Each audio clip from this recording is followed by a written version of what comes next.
చర్చలోకి. So Srila Prabhupada లీలామృతం ఇప్పటివరకు మనం చూసాము. శ్రీల ప్రభుపాద వారు అమెరికాకి చేరుకున్నారు. అక్కడ మొదటి నెల బట్లర్ పెన్సిల్వేనియాలో శాలి అగర్వాల్, గోపాల్ అగర్వాల్ ఇంట్లో ఉన్నారు. దాని తర్వాత నెక్స్ట్ నెల యోగా స్టూడియో డాక్టర్ మిశ్రా దగ్గర ఉన్నారు. మరి దాని తర్వాత ఏం జరిగింది, ఆయన వీసా ఎక్స్పైర్ అవ్వబోతుంది, మరి ఆయన అమెరికాలో ఎలా ఉన్నారు, మరి ఏం చేశారు, దాని తర్వాత ఆయన ప్రయత్నాలు ఏంటి ప్రచారం కోసం, అవన్నీ విషయాలు ఈరోజు చర్చించుకుందామంట. దానికన్నా ముందు మంగళాచరణ చేసుకుందాం. ఓం అజ్ఞానతిమిరాంధస్య జ్ఞానాంజనాశలాకయ చక్షోరున్మిళితం యేన తస్మై శ్రీగురవే నమః.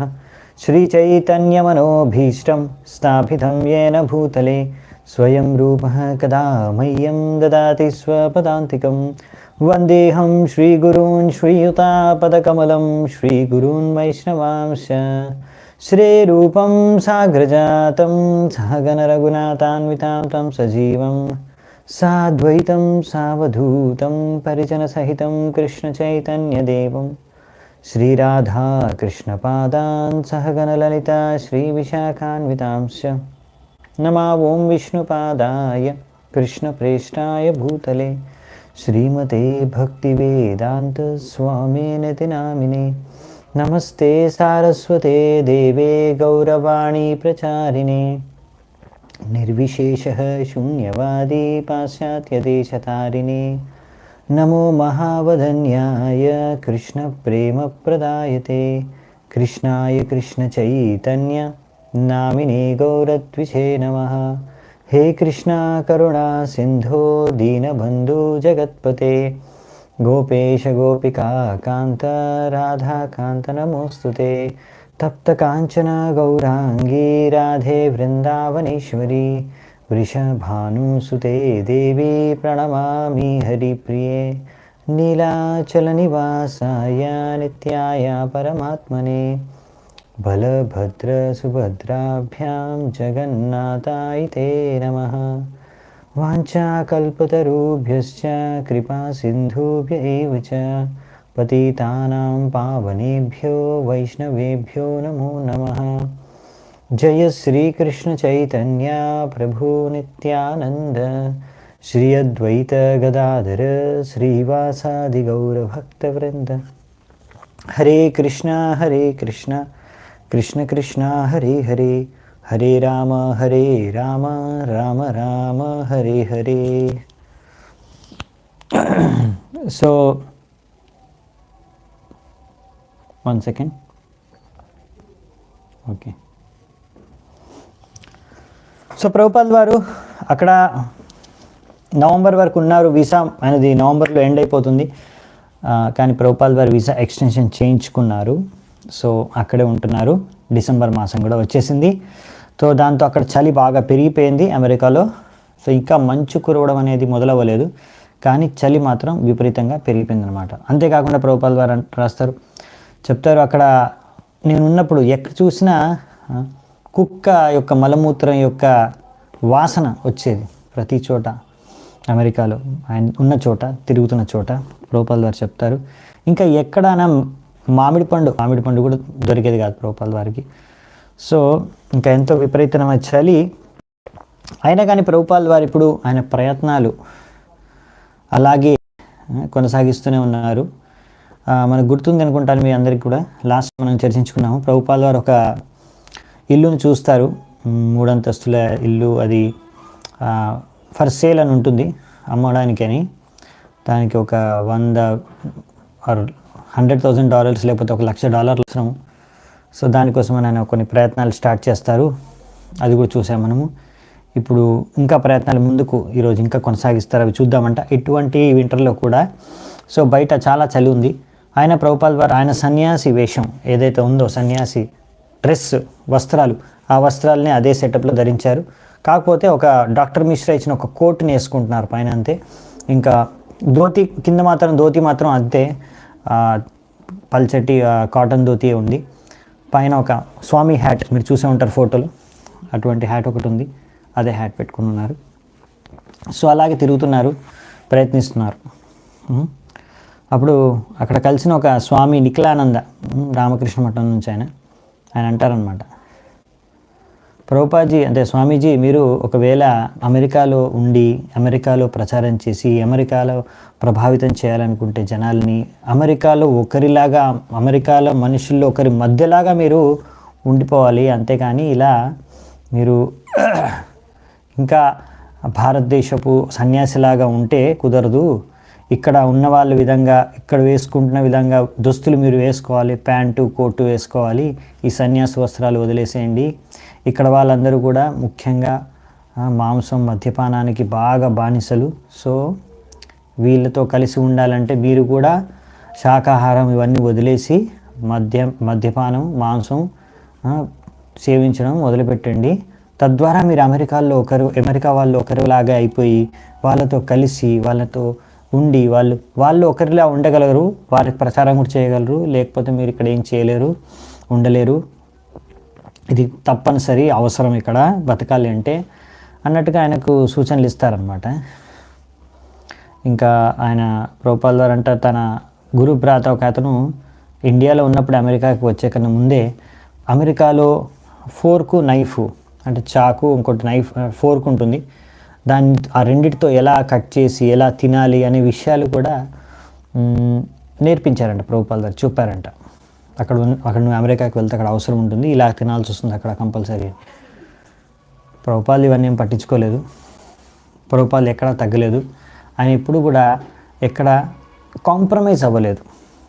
అంటే ఆయన ఇక్కడ ఓకే ఇక్కడ ప్రచారం చేయాలంటే మన యొక్క ఇప్పుడు నేను సన్యాసి వేషం మార్చుకోవాలి, లేకపోతే నా తినే అలవాట్లో ఇప్పుడు మందు ఇవన్నీ మాంసం తినాలి అని ఎక్కడ ఏమి చేంజ్ చేసుకోలేదు ఆయన. ఎందుకు అంటే ప్రభుపాల్ వారు అంటారు, నేను ఇక్కడ అడుక్కోవడానికి రాలేదు. అమెరికాలో చాలామంది అడుక్కోవడానికి వెళ్తారు, డబ్బే కానీ టెక్నాలజీయే కానీ. నేను అలా ఏమి అడుక్కోవడానికి రాలేదు, నేను ఇక్కడ అమెరికాకు వచ్చింది ఇవ్వడానికి, అడుక్కోవడానికి కాదు. సో నేను ఇవ్వడానికి వచ్చాను ఇక్కడ వీళ్ళకు విలువైన విషయాన్ని, విలువైన వస్తువుల్ని. సో నాకు ఈ విధంగా కాంప్రమైజ్ అవ్వాల్సిన అవసరం లేదు, మార్చుకోవాల్సిన అవసరం లేదు నా అలవాట్లు, ఈ వైదిక సాంప్రదాయం అంతా కూడా. సో ఆ విధంగా ప్రభుపాల్ వారు ఏమాత్రం కాంప్రమైజ్ అవ్వకుండా అలాగే ఉన్నారు అక్కడ. సో మనకు తెలుసు ప్రభుపాల్ వారు ముందు కూడా అమెరికాలో అసలు ముందు వెజిటేబుల్సే దొరకవనుకున్నారు, అందుకనే ఆలుగడ్డలతో తినేసి బతికేద్దాం అనుకుని ఆలుగడ్డలు తీసుకొని వచ్చారు అక్కడ నుంచి. సో ఎనీవే ప్రభుపాల్ వారు ముందే డిటర్మైండ్ ఉండే, ఏమైనా సరే నేను స్ట్రిక్ట్గా పాటిస్తానని. సో అప్పుడు అలా ప్రచారం కోసం అనేసి ప్రయత్నాలు చేసుకుంటూ అలా తిరుగుతున్నప్పుడు అక్కడ ఒకరిని కలుస్తారు, మిస్టర్ రూబేన్. ఆయన అంటారు, అలా ఆయన సాధువుతో కన్సర్న్ సన్యాసిలా ఉంటాడు, కూర్చొని ఉంటే నేను బెంచ్ మీద మాట్లాడాను.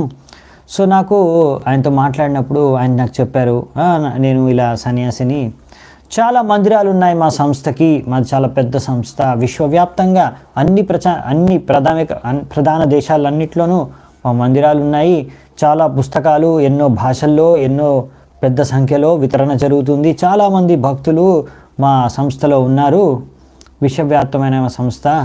కాకపోతే సమయం అనేది మమ్మల్ని కొంచెం వేరు చేసి పెట్టింది అని. అంటే అర్థం ఏంటంటే, అంటే సమయం ఒక్కటే, ఇంకా కొంచెం సమయం అంతే మిగిలింది, అవన్నీ అవ్వబోతున్నాయి. సో ఆయన అంత కాన్ఫిడెన్స్తో చెప్పారు ప్రభుపాల్ వారికి. నాకు అప్పుడు అర్థమైంది ఏంటంటే, నాకు కనిపించింది ఏంటంటే ఈయన ఒక్కడే, ఈయనకు ఒక శిష్యుడు కూడా ఇక్కడ లేడు, ఈయన అనుసరించే అతను ఒక్కరు కూడా ఇక్కడ లేరు, ఇతను ఒక్కడిలానే కనిపించాడు నాకు. కానీ ఆయన చెప్పిన ఆయన మాటలు, ఇంకా ఆయన ఎప్పుడు మేము అనేవారు, నేను అని కూడా అనేవారు కాదు. ఎందుకంటే ఆయన ఇంకా తన గురువు తనతో పాటు భక్తి సిద్ధాంత సరస్వతి ఠాకూర్ ఎప్పుడు తనతో పాటు ఉన్నారని ఆయన భావించేవాడు, ఎప్పుడు ఒంటరిగా ఉన్నానని ఎప్పుడు అనుకోలేదు ఆయన. అంతేకాకుండా ఆయన చూసి నాకు అర్థమైంది ఏంటంటే, ఈయన ఒక్కరే ఉన్నారు, ఇంకా ఆయన మాట్లాడిన విధానం చూసి నాకు ఆయన భగవంతుడు పంపించిన ఒక దూత అనే విషయాన్ని నేను గ్రహించాను అని చెప్తారనమాట. సో ప్రభుపాల్ వారు అక్కడ రకరకాల ప్రయత్నాలు చేస్తున్నారు, ఆయనకి ఎంత వీలైతే, ఎంత సాధ్యమైతే అంత. సో అటువంటి చలిలో అయినా కానీ ప్రభుపాల్ వారు అప్పుడప్పుడు బస్సు ఎక్కి అక్కడ నుంచి సెంట్రల్ లైబ్రరీ, అమెరికాలో సెంట్రల్ లైబ్రరీకి వెళ్ళేవారు. ఎందుకు అంటే ఆయన ఇండియాలో ఉన్నప్పుడు మీకు గుర్తుందనుకుంటాను, మనం చర్చించుకున్నాము, శ్రీమద్ భాగవతం సెట్స్ని కొన్ని అమెరికా ఎంబసీకి కూడా అమ్మారు. సో అమెరికా ఎంబసీ వాళ్ళు లైబ్రరీ, అమెరికాలో లైబ్రరీలో పెట్టారు. సో సెంట్రల్ లైబ్రరీలో తన పుస్తకాలు ఉన్నాయని చూడ్డానికి వెళ్ళి అక్కడ అప్పుడప్పుడు వెళ్ళి చూసేవారు కూడా. అక్కడ కనుక్కున్నారు కూడా, ఇవి రెగ్యులర్గా జనాలు ఇక్కడ చదువుతున్నారా, లైబ్రరీలు ఈ పుస్తకాలు ఇష్యూ అవుతున్నాయా, అక్కడ ఉంటాయి కదా అన్ని రికార్డ్స్, దాన్ని ఎంక్వైరీ చేసేవారు. అలా తెలుసుకొని వాళ్ళు చాలా ఇది రెగ్యులర్గా వెళ్తున్నాయి, రెగ్యులర్గా ఇక్కడ ప్రజలు దీన్ని ఈ పుస్తకాన్ని చదువుతున్నారు, లైబ్రరీలో రికార్డు ఉంది, అది చూసి ఆనందించేవారు అనమాట. సో దాని తర్వాత అలాగే తిరుగుతూ ఒక దగ్గర టాగోర్ సొసైటీలో కలిసేవారు. ఎవరిని, అదే మిస్టర్ మల్హోత్రా. ఆయన ద్వారానే, ఆ టాగోర్ సొసైటీ ద్వారానే ఒకసారి ప్రవచనం అనేది నవంబర్ మాసంలో జరిగింది. అది మనం చూసాం కదా, లాస్ట్ టైం చర్చించుకున్నాము. ఆ ప్రవచనం వరకు మనం చర్చించుకున్నాం. దాని తర్వాతే ముగిసింది మన lecture talk, last chapter. So ఇప్పుడు మనం చర్చించుకుంటాం 15వ అధ్యాయం. సో ఇందులో మిస్టర్ మల్హోత్రాతో ఆయనే సహాయం చేస్తారు. ఆయనే ఒక అవకాశం ఇచ్చారు ప్రభుపాల్ వారికి, అలా ఒక ప్రసంగం చేయడానికి ఆయన ఆయోజన చేసి ఆయనకు ఆమంత్రణ ఇచ్చారు. సో ఈ విధంగా ఆయన కలిసేవారు, మాట్లాడేవారు. సో ఈ విధంగా ఇప్పుడు డిసెంబర్ మాసం చలి పెరిగిపోవడమే కాకుండా అక్కడ అంతా క్రిస్మస్, అమెరికాలో కదా ఎక్కువ క్రిస్మస్ హడావిడి, క్రిస్మస్ యొక్క ఫెస్టివల్ సెలబ్రేషన్ యొక్క వాతావరణం అనమాట. అంటే ఆ సమయంలో అన్ని చోట్ల షాప్లో కానీ అక్కడ ఉన్న బయట మొత్తం కూడా క్రిస్మస్ డెకరేషన్స్ అవన్నీ, మళ్ళీ అక్కడ మూడ్ అంతా కూడా జనాలదంతా ఇప్పుడు వెళ్ళి షాపింగ్ చేసుకోవాలని మూడు. సో అందరు షాపులు అందరూ కూడా బాగా డెకరేట్ చేసుకొని ఉన్నారు. సో చాలామంది షాపింగ్కి వెళ్తున్నారు. సో ప్రభుపాల్ వారు కూడా షాపుల్లోకి వెళ్ళేవారు. ఎందుకు అంటే క్రిస్మస్ షాపింగ్ చేయడానికి కోసం కాదు, అక్కడ పెద్ద పెద్ద ఏవైతే బుక్స్ స్టోర్స్ ఉన్నాయో బుక్ స్టోర్స్కి వెళ్ళి ఆయన శ్రీమద్ భాగవతం సెట్స్ని అక్కడ సేల్ చేయడానికి అనేసి చాలా ట్రై చేసేవారు. సో అందులో ఒకరు పారాగాన్ బుక్ లైబ్రరీ యొక్క అధినేత్రి, ఆమె పేరు మిసెస్ ఫెర్బర్, ఆమె చెప్తుందన్నమాట. అలా ఆయన స్వామీజీ గారు మా స్టోర్స్కి కూడా వచ్చారు, నన్ను అడిగారు, పుస్తకాలు తీసుకోమన్నారు. మేము వద్దని చెప్పేశాము. అలా నేను కొన్నిసార్లు వద్దని చెప్పినా కానీ ఆయన పదే వచ్చి ప్రయత్నించారు. సో ఒకసారి నేను ఇంకా చాలా బుక్స్ కూడా నేను తీసుకున్నాను. శ్రీమద్ భాగవతం ఎన్నో సెట్స్ తీసుకొని మా లైబ్రరీలో పెట్టాము. దాని తర్వాత స్వామీజీ వారు అప్పుడప్పుడు వారానికి ఒకసారి అలా ఫోన్ చేసి అడిగేవారు, ఎలా బుక్ సేల్ నడుస్తుంది, ఎవరైనా కొన్నారా పుస్తకాలు ఏంటి అనేది. అప్పుడప్పుడు ఆయన స్వయంగా కూడా వచ్చేవారు, వచ్చి కూడా ఈ విషయాలు అడిగేవారు. అలా వచ్చినప్పుడు నన్ను అడిగేవారు, నాకు కొంచెం మంచినీళ్ళు కావాలి అని. మామూలుగా ఎవరైనా అయితే నేను అక్కడ వాళ్ళకి చెప్పేదాన్ని, అక్కడ కూలర్ ఉంది వెళ్ళి మీరు తాగండి అని. కానీ ఆయన పెద్ద ఆయన, అంతేకాకుండా ఆయన ఎంతో సింపుల్గా, ఇంకా చాలా పాండిత్యంతో, ఇంకా చాలా ఆదరపూర్వకంగా మాట్లాడేవారు, వ్యవహరించేవారు. సో ఆయన పట్ల నాకు ఎంతో ఆదరణ ఉండేది. అందుకని నేనే వెళ్ళి కప్పులో నీళ్ళు తీసుకొచ్చి ఆయనకి ఇచ్చేదాన్ని. సో ఆ విధంగా ఆయన అడిగేవారు ఎప్పుడు సేల్స్ గురించి, ఇంకా పుస్తకాల గురించి, ఇంకా అప్పుడప్పుడు అలా మాట్లాడుకునేవారు. అందులో ఒకసారి భారతదేశపు యొక్క వంటకాల గురించి మేము చర్చించుకుంటూ ఉన్నప్పుడు నేను ఆయనకు చెప్పాను, నాకు సమోసాలు అంటే చాలా ఇష్టమని. సో అది తెలిసిన తర్వాత వెంటనే మరుసటి రోజు ఆ స్వామీజీ వారు ఒక ట్రే నిండా సమోసాలు నా కోసం అది వేడివేడి ఇచ్చేసి తీసుకొచ్చారు. సో నేను అవి తిన్నాను. సో ఇలా ఆమె యొక్క గుర్తుకున్న విషయాల్ని షేర్ చేసుకుంటుంది అన్నమాట.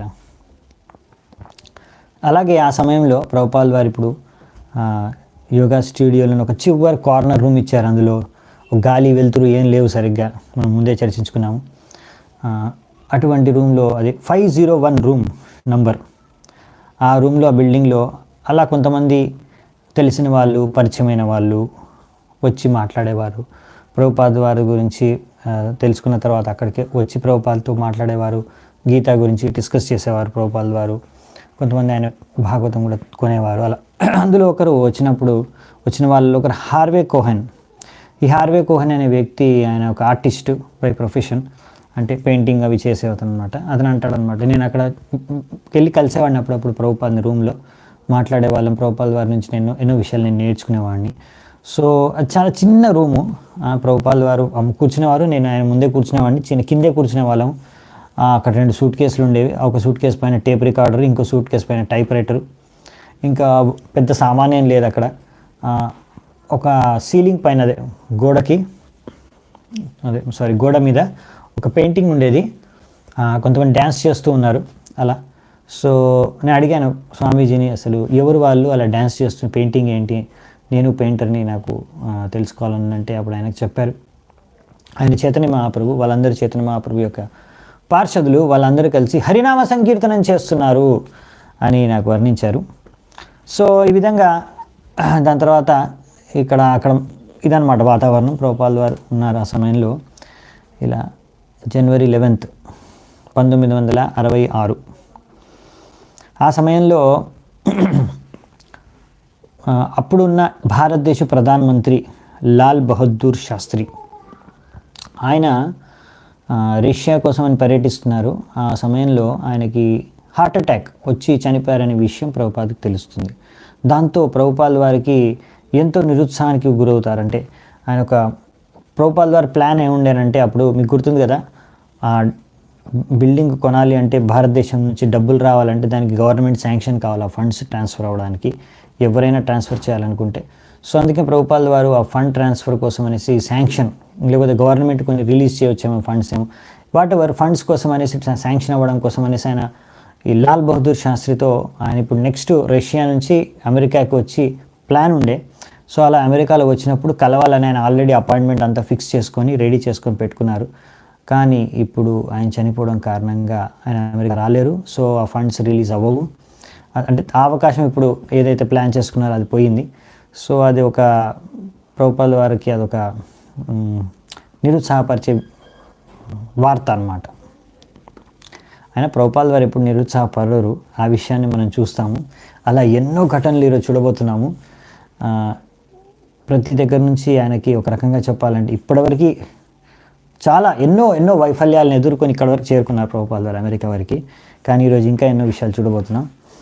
సో జనవరి 14వ తారీఖున ఇప్పుడు మరి ఆ ప్లాన్ అయితే పోయింది. ఇప్పుడు మరి ఇక్కడ అమెరికా నుంచి ఇప్పుడు ఇండియా నుంచి అమెరికాకి డబ్బులు ఎప్పుడు వస్తాయో తెలియదు, ఎవరిస్తారో తెలియదు, ఎలా వస్తాయో తెలియదు. కానీ అప్పటి వరకు అయితే ఇక్కడ ప్రయత్నిద్దామనేసి అక్కడ ఆ బిల్డింగ్ ఏదైతే చూశారు ప్రభుపాల్ వారు, ఆ బిల్డింగ్ ఓనర్ పేరు వచ్చేసి ఏఎం హార్ట్మ్యాన్, మిస్టర్ ఏఎం హార్ట్మ్యాన్కి ఆయన ఒక లేఖ రాస్తారనమాట. అంటే ఏమని అంటే లెటరు, మీరు ఇప్పుడు ఎలాగో చూస్తున్నా నేను కొన్ని రోజుల నుంచి, మాసాల నుంచి అది ఖాళీగానే పడుంది మీ బిల్డింగ్ అంతా, ఎంత మంచి బిల్డింగ్ ఖాళీగా ఉంది. ఇంకా నాకు తెలిసి వచ్చింది ఏంటంటే మీరు దానికి ట్యాక్సు, ఇన్సూరెన్సు, ఇంకా మెయింటెనెన్స్ కోసమని, రిపేర్లకి నెల ఎంతో అంత ఖర్చు చేస్తున్నారని తెలిసింది. దాని నుంచి మీకు ఆదాయం అయితే ఏమీ రావట్లేదు, కానీ దానిపైన మీకు ఖర్చులు అవుతున్నాయి ప్రతి నెల. పైగా అది ఖాళీగానే ఉంటుంది, ఎవరు కొనలేదు, ఇంకా ఇప్పటి వరకు రాలేదు ఎవరు కొనడానికి. సో నేనేమో ప్రయత్నిస్తున్నాను అది కొందామనేసి. దానికోసము అక్కడ మా ఒక international institution of God consciousness, అలా అంతర్జాతీయ భగవంతుడి యొక్క చైతన్యం కోసమని ఒక పెద్ద సంస్థను స్థాపించాలనుకుంటున్నాను, ఈ యొక్క బిల్డింగ్ కేంద్రంగా చేసుకొని. తద్వారా అమెరికా వాళ్ళ ప్రజలందరికీ కూడా ఎంతో మేలు చేయాలని కోరుకుంటున్నాను నేను. సో ఇలా ఒక పబ్లిక్ ఆర్గనైజేషన్ను నేను స్టార్ట్ చేద్దాం అనుకుంటున్నాను. దానికోసం మిమ్మల్ని సహాయం అడుగుతున్నాను. సో ఇప్పుడు మరి నాకు డబ్బులు రావడానికి చాలా కష్టమైన పరిస్థితి ఉంది. ఎందుకంటే మొన్న ఎవరైతేనైతే నేను సంప్రదించి దాని ద్వారా డబ్బులు రాగలుగుతాయి అనుకున్నాను, లాల్ బహదూర్ శాస్త్రి ప్రైమ్ మినిస్టర్ అని చనిపోయారు హఠాత్తుగా, హార్ట్ అటాక్ వచ్చి. సో నేనేమనుకుంటున్నానంటే మీరు నాకు ఇది వాడుకోవడానికి, మీ యొక్క బిల్డింగ్ని నాకు ఇప్పుడు మా ఇన్స్టిట్యూట్ కోసం ఇలా నడుపుకోవడానికి ఆర్గనైజేషన్ సంస్థ కోసం అని మీరు ఇస్తే, తద్వారా మీకు ఈ ట్యాక్స్ గోల్ అంతా తప్పుతుంది, దాని ఖర్చులు తగ్గుతాయి, మీకు ఆ ఖర్చు ఉండదు, ఎక్స్ట్రా ఖర్చు. అంతేకాకుండా నేను ఇక్కడ సంస్థ స్టార్ట్ చేసి, ఎందుకంటే ఇది అమెరికా వాళ్ళకి బాగు చేయడం కోసం కనుక కొంతమంది అమెరికా వాళ్ళు కూడా ప్రభావితమై వాళ్ళు కూడా కొంతమంది ముందుకొచ్చి ఇక్కడ వాళ్ళే ఆ డబ్బు ఇవ్వచ్చు మనకి. తద్వారా నేను ఇక్కడ నుంచే డబ్బుని సమకూర్చి మీకు ఇవ్వగలను భవిష్యత్తులో కొన్ని రోజుల తర్వాత. సో అందుకని మీరు ఎందుకు నాకు ఇవ్వకూడదు, దీని ద్వారా మీకు లాభమే, నష్టం లేదు. ఎందుకంటే అంతేకాకుండా మిమ్మల్ని కూడా ఈ సంస్థకు ఒక డైరెక్టర్గా నేను నియమించాలనుకుంటున్నాను. సో మీ యొక్క మరి అభిప్రాయం ఏంటో తెలపండి అని ఆయనకు లేఖ రాస్తే తిరిగి ఆయనకు ఉత్తరం రాస్తారు. నాకు ఏమాత్రం అభిరుచి లేదు, నాకేమీ ఆసక్తి లేదు మీ యొక్క సంస్థ, మీ యొక్క ప్లాను, మీ యొక్క లెటర్ మీద, హరే కృష్ణ. సో ఆయన చెప్పేస్తారనమాట. దాని తర్వాత ప్రభుపాల్ గారు ఇంతకుముందు లెటర్ రాశారు ఆల్రెడీ శ్రీ పద్మపద్ సింఘానియాకి ఇండియాలో. సో ఆయన నుంచి ఇప్పుడు ఉత్తరం వస్తుందన్నమాట. ఉత్తరం ఏంటంటే ఆయన రాస్తారు, చాలా మంచి ఉద్దేశం ఇది, ఇలా భగవంతుడు రాధాకృష్ణ యొక్క మందిరం అమెరికాలో మీరు స్థాపించాలనుకుంటున్నారు, చాలా ఆనందం, చాలా ఉన్నతమైన విషయం. సో దీనికి నాకు చాలా ఉత్సాహంగా ఉన్నాను, దీనికోసం నేను డబ్బులు పంపించడానికి కూడా నాకు ఉత్సాహంగా ఉన్నాను నేను. కానీ 2 సమస్యలు నాకు అనిపించాయి ఇందులో. అవి ఏంటి అంటే, మొదటి సమస్య వచ్చేసి గవర్నమెంట్ శాంక్షన్. ఇక్కడ నుంచి ఇంత పెద్ద ఎత్తున డబ్బుల్ని అక్కడికి పంపాలంటే గవర్నమెంట్ శాంక్షన్ కావాలి. అది మరి మీరు తీసుకొని రావాలి, లేకపోతే ఆ శాంక్షన్ అయితేనే చేయగలం, లేకపోతే లేదు. ఇంకొకటి వచ్చేసి మీరు అడిగారు 7 లక్షల రూపాయలు పడుతుంది బిల్డింగ్ కోసం, దాన్ని మందిరంగా చేయాలని. కానీ నాకేమనిపించిందంటే 7 లక్షల రూపాయల్లో ఒక మందిరం ఎలా తయారవుతుంది అంటే, అప్పట్లో ఇన్ని డాలర్లు అంటే కన్వర్జన్ సుమారుగా ఇండియా కరెన్సీలో 7 లక్షలు అవుతుందన్నమాట. సో మరి అంత తక్కువ డబ్బులో ఎలా ఒక మంచి మందిరం తయారవుతుంది? అది సంభవం కాదు. ఎన్నో లక్షల రూపాయలు అవసరం ఉంటుంది ఒక మంచి మందిరం తయారు చేయాలంటే అమెరికాలో, అది కూడా. అంతేకాకుండా దానికి ఒక మంచి శిల్పకర్త, మన యొక్క భారతీయ సంస్కృతి వేదిక విధానం ప్రకారంగా ఏ మందిరం ఎలా అయితే ఒక మందిరం స్ట్రక్చర్ ఉండాలో, అన్ని మన శాస్త్రాలు వాస్తు అన్ని ప్రకారంగా ఎలాగైతే గోపురం కానీ మొత్తం గోడ కానీ మరి ప్రతి ఒక్కటి మందిరం ఎలా మన ట్రెడిషనల్ ఇండియన్ టెంపుల్ భారతదేశంలో ఎలా పెద్ద పెద్ద మందిరాలు ఉన్నాయో అలా కట్టాలంటే మరి ఇక్కడ నుంచి ఒక మనిషిని పంపించాలి, దానికి చాలా డబ్బులు ఖర్చు అవుతాయి. ఇంకొకటి అటువంటిది మనం కడితే అమెరికా వాళ్ళని మనం ప్రభావితం చేయవచ్చు, అలాంటిది అయితే బాగుంటుంది, ఇలా ఒక బిల్డింగ్ని మందిరంగా మార్చడం కన్నా అని ఆయన ఉద్దేశాన్ని వ్యక్తం చేస్తూ ఒక లేఖ రాస్తారనమాట. సో ప్రభుపాల్ ద్వారా వెంటనే దానికి ఉత్తరం కూడా రాస్తారు ఈ 2 సమస్యలకి. ఒకటైతే చెప్తారు, మీరు గవర్నమెంట్ శాంక్షన్ అన్నారు కదా, ఫండ్స్ చాలా కష్టం అని. కరెక్టే మీరు అన్నది, ఎంత పెద్ద అమౌంట్ అయితే అంత కష్టం, వాళ్ళు ఎంత మనకు శాంక్షన్ చేస్తారో తెలీదు. అందుకనే ఈ అమౌంట్ అయితే మనకి ఈజీగా శాంక్షన్ అవ్వచ్చు, తక్కువ అమౌంట్ కాబట్టి ఇందులో మనకి మందిరం అయిపోవచ్చు. మీరు అన్నట్టుగా కరెక్టే, మీరు అన్నట్టుగా మనము కరెక్ట్గా భారతదేశంలో ఉన్నట్టుగా పెద్ద పెద్ద మందిరాలు ఉన్నట్టు ఇక్కడ కూడా ఒక మంచి వైభవంగా పెద్దగా, ఎందుకంటే కృష్ణుడు ద్వారకాధీశుడుగా కృష్ణుడు పెద్ద రాజ్మహల్లో ఉంటారు ద్వారకాలో. ఆయన 16,108 మంది రాణులకి ప్రతి రాణికి ఒక్కొక్క రాజ్మహల్ కట్టించారు. సో ఆయన పెద్ద రాజ్మహల్లో ఉంటారు. మరి ఆయన కోసం పెద్ద మందిరమే కట్టాలని మీ ఉద్దేశం, చాలా మంచిది. కానీ ఇప్పుడు మీరు ద్వారకావాసిల్లాగా మీరు భగవంతుడికి ద్వారకాధీశుగా పెద్ద మందిరం కట్టాలనుకుంటున్నారు. కానీ మేము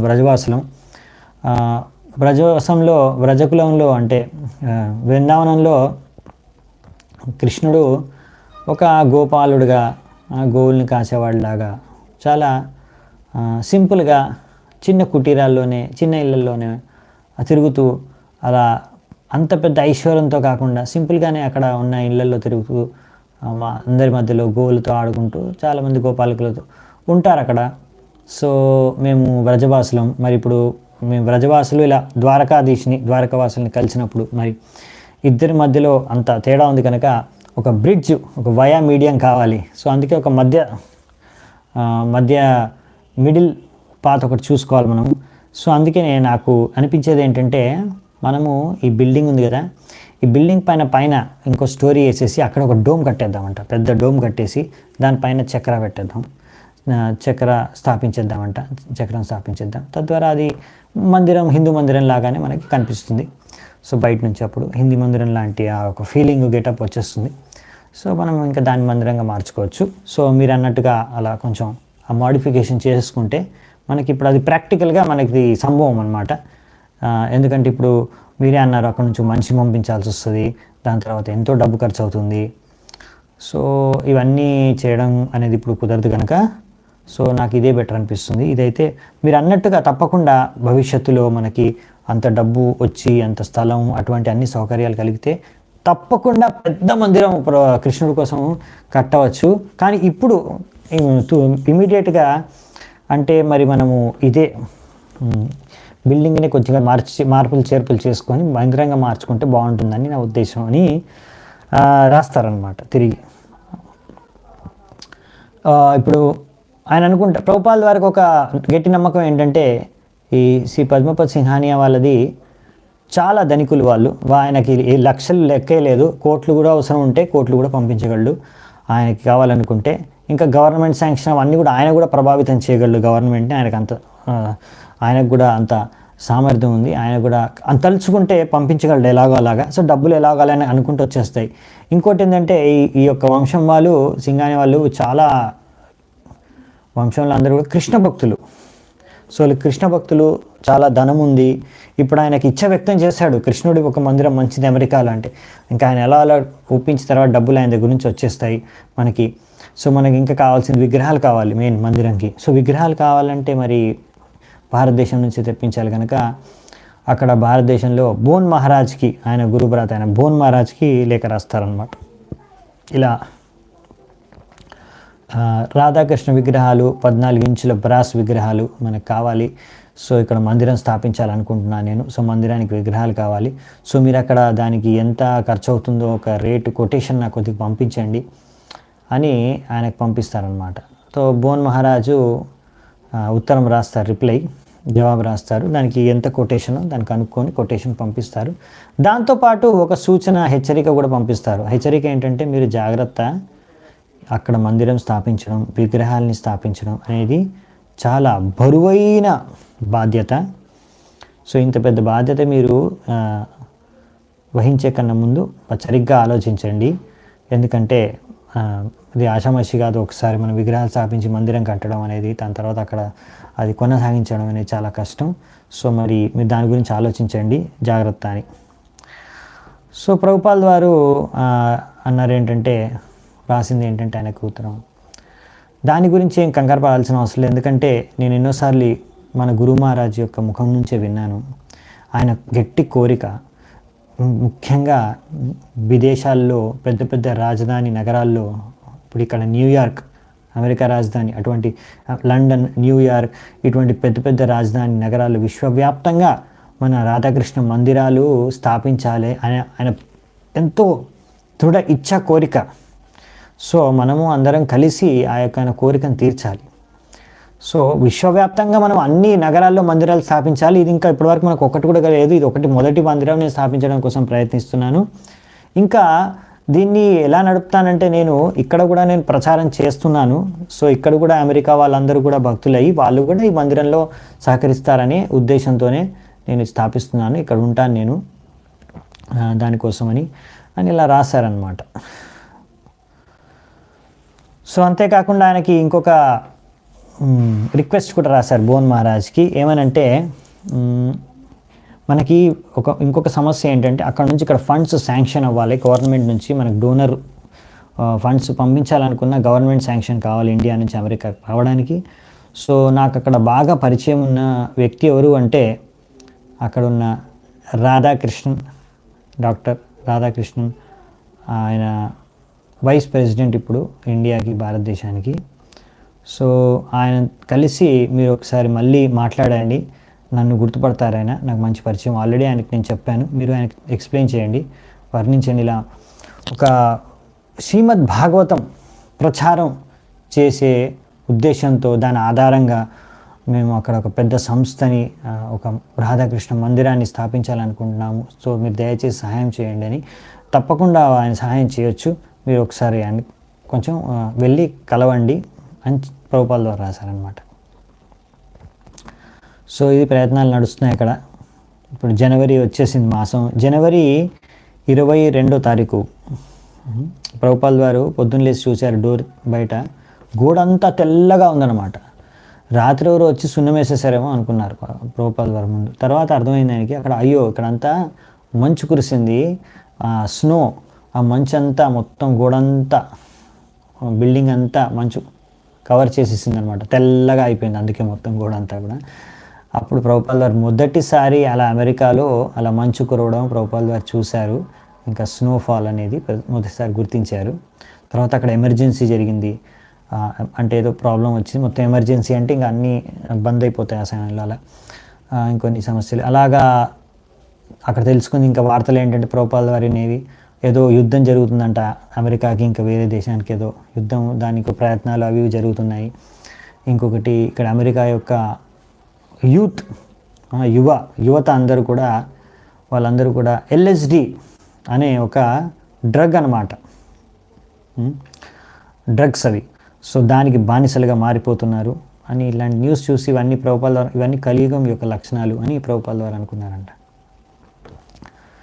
సో కానీ ప్రభుపాల ద్వారా ఇవన్నీ ఏవో జరుగుతున్నా కానీ ప్రభుపాల ద్వారా అందుకనే మనం ఇప్పుడు కృష్ణ చైతన్యాన్ని, కృష్ణ భావనామృత సంఘాన్ని మనం స్థాపించాలి ఇక్కడ. అందుకే రాధాకృష్ణ మందిరం ఇక్కడ అవసరం, ఇక్కడ ప్రచారం జరగాలి అని ఇంకా దృఢ సంకల్పంతో ప్రయత్నాలు చేస్తున్నారనమాట. సో ఫిబ్రవరి 4వ తారీఖున ఆయన మళ్ళీ తీర్థ మహారాజ్కి మళ్ళీ లేఖ రాశారు. ఏమని అంటే ఇలా చెప్పారు, ఒక డోనరు భారతదేశం నుంచి శ్రీ పద్మపద్ సింహానియా గారు ఇలా మనకి ఇక్కడ రాధాకృష్ణ మందిరాన్ని స్థాపించడం కోసం అనేసి విరాళాలు ఇవ్వడానికి ఆయన సిద్ధమయ్యారు. కానీ గవర్నమెంట్ శాంక్షన్ దానికి అవసరము, అమెరికాకి ఫండ్స్ రావడానికి ఇండియా నుంచి కూడా. సో దానికోసమని మీరు కొంచెం ప్రయత్నించండి వెళ్ళి అక్కడ అంటే. సరే మీరు చైతన్య మహారాజ్ అంగీకరించారు, సరే కాకపోతే నాకు ఒకసారి ఒక ప్రూఫ్ మీకు అలా డొనేషన్ అతను ఇస్తాను అన్నట్టుగా ఏదైనా ప్రూఫ్ ఉంటే నాకు పంపించండి, దాన్ని ఉపయోగించుకొని నేను ట్రై చేస్తాను. సో వెంటనే ప్రభుపాల్ వారు ఆ లేఖ ఏదైతే మొదటిసారి పంపించారో శ్రీమద్ పద్మపద్ సింహానియా గారు, ఇలా నేను సహాయం చేస్తాను, ఇంట్రెస్ట్ ఉంది, నాకు ఉత్సాహం ఉంది మందిరం కోసం అని. సో ఆ విధంగా ఆ లేఖను పంపించేస్తారు వెంటనే ప్రభుపాల్ వారు. సో అలా తర్వాత ఫిబ్రవరి 5వ తారీఖున ఆయనకి మళ్ళీ శ్రీ పద్మపద్ సింహానియా నుంచి లేఖ వస్తుందన్నమాట, ఉత్తరం. లేఖలో చదువుతారు ప్రభుపాల్ వారు. ఏం రాస్తారంటే ఆయన చెప్తారు, మీ ఐడియా ఏదైతే ఉందో ఇలా ఒక బిల్డింగ్ని కొన్ని మార్పులు చేర్పులు చేసేసి పైన డోమ్ కట్టేసి గోపురం కట్టేసి దానిపైనే చక్రం పెట్టేయడం నాకు ఇది నచ్చలేదు. ఇలా ఒక బిల్డింగ్ని మనం మందిరంగా మార్చడం నాకు అస్సలు నచ్చలేదు. పెద్ద మందిరం కాకపోతే చిన్న మందిరమే కట్టాలి. భారతదేశంలో ఎలా మన మందిరాలు ఉంటాయో స్ట్రక్చరు అదే విధంగా మనం కట్టాలి. దానికి ఇక్కడ నుంచి మనిషి వెళ్ళి కట్టాల్సిందే. అలా బిల్డింగ్ని మార్చడానికి ఐడియా అయితే నేను ఒప్పుకోను, దానికి నేను రద్దు చేస్తున్నానని దాన్ని మాత్రం ఒప్పుకోలేదు. ప్రభుపాద ఇచ్చిన ఐడియాని మాత్రం ఆయన కొద్దనేసి కొట్టి పారేశారు. సో ఇది చూసి ప్రభుపాద వారు కొంచెం నిరుత్సాహపడ్డారు. కానీ అంటే సరే, కానీ అయినా ప్రభుపాద వారికి ఆయన నమ్మకం, ఎందుకంటే ఎలాగైనా సరే ఆయన ఇస్తారులే, డొనేషన్ అయితే ఇస్తారు ఆయన దగ్గర. సరే ఇది కాకపోతే ఇంకోటి ఏదైనా ఐడియా ఆలోచిద్దాంలే. కానీ మనకి ఇప్పుడు ముఖ్యమైనది ఏంటంటే ఆయన ఫండ్ పంపించినా అది మనకి ఇక్కడ రావడానికి శాంక్షన్ కావాలి గవర్నమెంట్ది. సరే అనేసి అదొక దాని గురించి ఆలోచిస్తున్నారు. అంతలో ఫిబ్రవరి 15వ తేదీన ఆయన ఇప్పుడు 501 రూమ్ నుంచి ఒక 2 ఫ్లోర్లు కింద, 2 అంతస్తుల కింద 307వ రూమ్ నెంబర్కి షిఫ్ట్ అయిపోయారు ఆయన లగేజ్తో సహా సొంతంగా ఒక్కడే.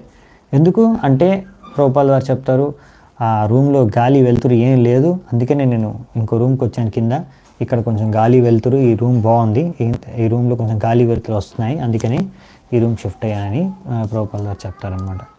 డాక్టర్ మిశ్రా అంటారు, ఆయన సపరేట్ వెళ్ళి ఉండాలనుకున్నాడు, నా యోగా స్టూడియోలో భాగం కాకుండా సపరేట్గా ఉండాలనుకున్నాడు, అందుకే వెళ్ళిపోయాడు అనుకున్నాను. ఏదైతే ఇప్పుడు ప్రభుపాల్ వారు అయితే షిఫ్ట్ అయిపోయారు 307 రూమ్కి, ఇప్పుడు కొత్త రూమ్కి. ఈ రూమ్కి అందరికి చెప్పేశారు, నేను ఇప్పుడు షిఫ్ట్ అయిపోయాను, ఎవరైనా కలవాలనుకుంటే ఇక్కడికి రండి అని బయట బోర్డు కూడా పెట్టేశారు, పేరు పెట్టేశారు. సో ఆ విధంగా ఇప్పుడు కొత్త రూమ్కి షిఫ్ట్ అయ్యారు ప్రభుపాల్ వారు. ఫిబ్రవరి 16వ తారీఖున ఆయన బాంబేలో యూనివర్సల్ బుక్ హౌస్ అనే పెద్ద బుక్ స్టోర్ వారికి లేఖ రాస్తారు. ఏమని అంటే, ఎందుకంటే ప్రభుపాల్ వారు భారతదేశం నుంచి అమెరికాకు వచ్చినప్పుడు వాళ్ళ దగ్గర చాలా శ్రీమద్ భాగవతం ఆయన సెట్స్ పెడతారనమాట అమ్మడానికి, అంటే సేల్ కోసం అనేసి ఆయనకి ఇచ్చొచ్చారు. సో ఆయన ఎంక్వైరీ చేస్తున్నారు, ఎలా జరుగుతున్నాయి సేల్స్, మరి ఆ సేల్స్ అన్నీ ఏవైతే జరిగాయో దాని డబ్బులు నాకు అకౌంట్లో పంపించేసేయండి, నా అకౌంట్లో వేసేసేయండి. అంతేకాకుండా ఇంకా నా యొక్క విన్నపం ఏంటంటే, ఇక్కడ నేను అమెరికాలో ప్రచారం చేస్తున్నాను, ఇక్కడ బాగా ప్రచారం జరుగుతుంది, స్టార్ట్ అయింది, మొదలైంది. ఇంకా ఇక్కడ నేను ఒక రాధాకృష్ణ మందిరం స్థాపించాలనుకుంటున్నాను, దానికోసం నేను ఇక్కడే ఉండాల్సి వస్తుంది. సో తిరిగి ఇప్పుడు వెంటనే నేను భారతదేశం రాలేను, అందుకనే మీరు ఈ బాధ్యత మొత్తం భారతదేశం అంతా కూడా శ్రీమద్ భాగవతం ఈ సెట్లని అన్ని పుస్తకాల స్టోర్స్కి, ఇండియాలో ఉన్న అన్ని బుక్ స్టోర్స్కి సప్లై చేసే డీలర్షిప్ ఆ డీలర్షిప్ మీరే తీసుకోండి, సో మీకే ఇస్తాను నేను, తద్వారా మీరే ఇంకా అన్ని చోట్ల సప్లై చేయండి భారతదేశంలో అని. సో ఆయన తిరిగి మళ్ళీ ఫిబ్రవరి 26వ తేదీన ప్రత్యుత్తరం రాస్తారు, జవాబు రాస్తారు, రిప్లై. మీకు ఈ మేము చెప్పే వాక్యాలు కొంచెం మంచి న్యూస్ కాకపోవచ్చు, కానీ మీరు క్షమించాలి. మీ యొక్క పుస్తకాల యొక్క సేల్స్ అంతగా లేవు. అంటే ఇక్కడ చాలామంది ఇటువంటి పుస్తకాలు చదవాలనే అభిరుచి ఉన్న వాళ్ళు చాలా తక్కువ. సో దీనికి చాలా డిమాండ్ లేదంతగా. అందుకనే ఇప్పటివరకు ఒక 6 సెట్లు మాత్రం సేల్ అయ్యాయి. దానికి ₹172 ఏదైతే కలెక్షన్ అయిందో అది మీ అకౌంట్లో మేము జమ చేస్తాము.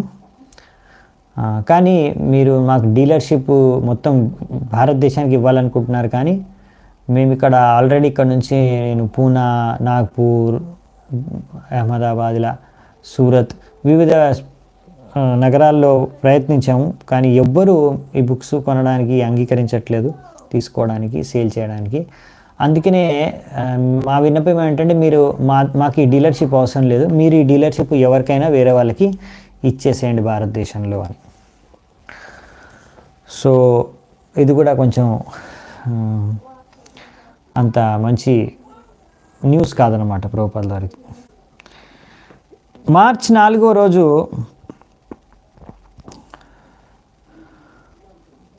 అప్పటి ప్రధానమంత్రి అయిన ఇందిరాగాంధీ యొక్క సెక్రటరీ నుంచి ప్రభుపాల్ వారికి ఒక ఉత్తరం వస్తుంది. ఎందుకంటే అప్పుడు ఆ ప్రధానమంత్రికి కూడా ప్రభుపాల్ వారు లేఖ రాస్తారు ఇలా ఫండ్స్ శాంక్షన్ కోసం అనేసి. సో ఆ సెక్రటరీ ఏం రాస్తారంటే, ఇందిరాగాంధీ చెప్తున్నారు, ఇప్పుడు భారతదేశంలో ఉన్న పరిస్థితి ఏంటంటే ఇప్పుడు ఫారెన్ ఎక్స్చేంజ్, ఇప్పుడు కరెన్సీ ఎక్స్చేంజ్ ఇవన్నిటికీ ఇప్పుడు ఇక్కడ నుంచి భారతదేశం నుంచి బయటికి పంపించడానికి డబ్బులు కొంచెం ఇప్పుడు ఉన్న పరిస్థితుల్లో అది కుదరదు, అది సంభవం కాదు. మీ ఉద్దేశం, ఉన్నతమైన ఆశయం బాగుంది, దాన్ని మేము తప్పకుండా మేము అప్రిషియేట్ చేస్తాము, కానీ ఇప్పుడు మేము పంపించలేము, ఈ డబ్బులు కుదరదు ట్రాన్స్ఫర్ అనేసి ఖచ్చితంగా లేఖలో చెప్పేస్తారనమాట. ఆయన ప్రభుపాల్ వారు ప్రయత్నిస్తున్నారు, సరే ఇక్కడ నుంచి నో అని వచ్చేసింది, సరే ఇంకో సైడ్ నుంచి ముందు బోన్ మహారాజ్కి రాశారా, ఇప్పుడు తీర్థ మహారాజ్ కూడా రాస్తున్నారు అనమాట. మళ్ళీ ఒక లెటర్ రాస్తారు తీర్థ మహారాజ్కి, మీరు ఎలాగైనా మళ్ళీ ఒకసారి వెళ్ళి ఆ రాధాకృష్ణన్ ఒకసారి కలిసి ఒకసారి ఆయనతో మాట్లాడండి వీలైతే.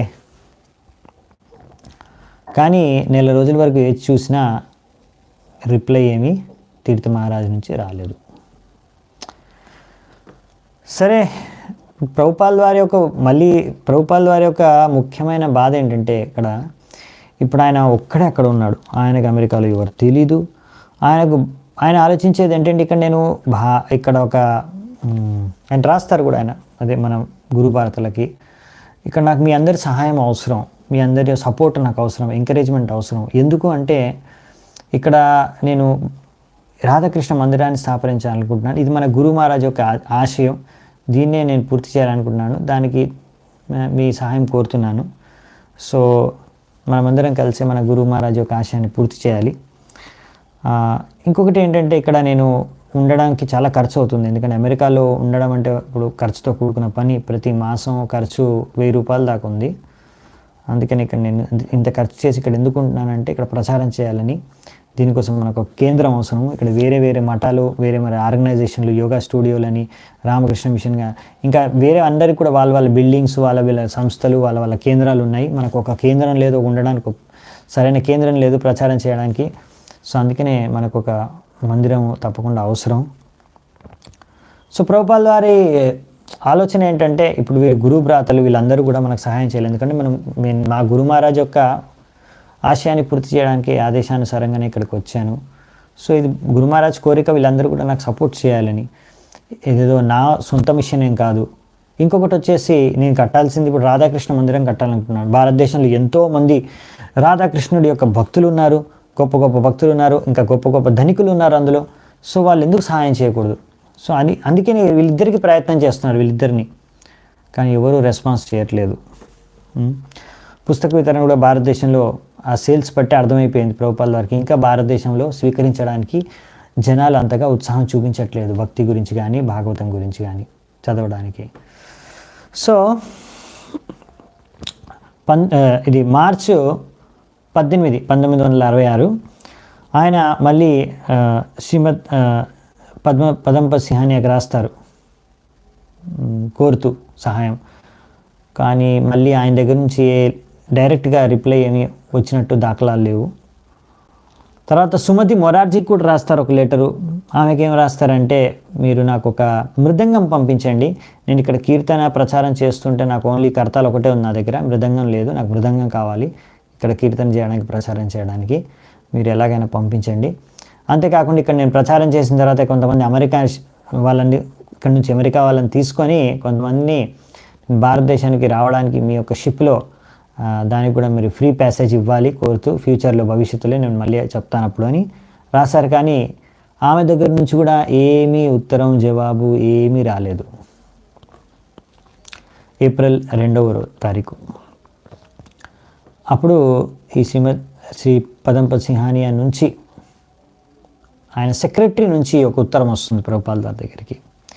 ఏమంటే రాస్తారేమంటే, మా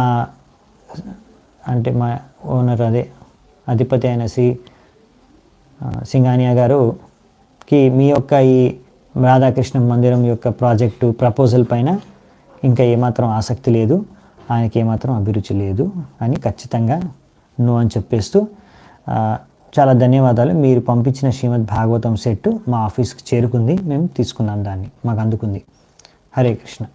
వాళ్ళు కూడా నో అని చెప్పేసి పంపించేస్తారు లెటర్. ఇప్పుడు కొంతమంది ఏమి రిప్లై చేయలేదు, కొంతమంది ఖచ్చితంగా నో అని చెప్పేశారు. అసలు ఏం చెప్పట్లేదు అంటే దాని అర్థం ఏంటంటే, మేము మీకు సహాయం చేయలేము అంతే. అన్ని చోట్ల నుంచి భారతదేశం నుంచి ఒకే ఆన్సర్, ఒకే రిప్లై వచ్చింది, మేము మీకు సహాయం చేయలేము. అయినా కానీ ఇటువంటి పరిస్థితుల్లో కూడా పరిస్థితుల్లో కూడా ప్రభుపాల్ వారు ఆయన చేతన ఇప్పుడు కూడా కృష్ణ భావనామృత చేతనే, అక్కడ అమెరికాలో ఉన్న మ్యాన్హాటన్లో ఉన్న అక్కడ చేతనతో ఏమాత్రం ఆయన ప్రభావితం అవ్వలేదు. ఇప్పుడు కూడా ఆయన ప్రతిరోజు శ్రీమద్ భాగవతాన్ని అనువదిస్తున్నారు ఆంగ్ల భాషలోకి, ఆయన రచన చేస్తున్నారు. అక్కడ ఏ రోజు మిస్ అవ్వలేదు, ప్రతిరోజు కృష్ణుని ఆరాధిస్తున్నాడు, ప్రతిరోజు హరే కృష్ణ మహామంత్రం జపం చేస్తున్నారు, ప్రతి క్షణం కృష్ణుడిని గుర్తు చేసుకుంటూనే ఎలా సేవ చేయాలని ఆలోచిస్తున్నారు. ఇవన్నీ ఇన్ని జరిగినా కానీ, ఇన్ని సంవత్సరాల నుంచి ఇప్పుడు ఇన్ని ప్రయత్నాలు కూడా, ఎన్ని వైఫల్యాలు వచ్చినా కానీ ప్రభుపాల్ వారు మాత్రం ఏదో ఒక రకంగా ఇంకా ఏదో ఒక ప్రయత్నం చేస్తూనే ఉన్నారు.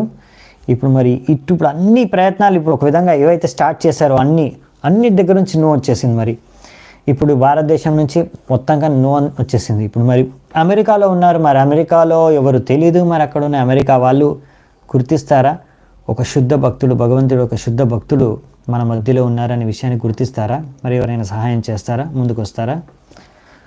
మరి ఏం జరుగుతుంది? మరి ఎలా ప్రభుపాల్ వారు దాన్ని అక్కడ ఇస్కాన్ని స్థాపించబోతున్నారు, ప్రచారం చేయబోతున్నారు అనే విషయాలు మరి మనము వచ్చే అధ్యాయాల్లో నెక్స్ట్ క్లాస్ నుంచి చర్చించుకుందామంట. ఈరోజు ఇక్కడే నేను చర్చను ముగిస్తున్నాను. చాలా చాలా ధన్యవాదాలు మీ అందరికీ. శిల ప్రభుపాద్కి జై, అనంతకోటి వైష్ణవ వృందకి జై. నితాయ్ గౌర్ సీతనాథ్ ప్రేమానంది. హరి హరి బోల్.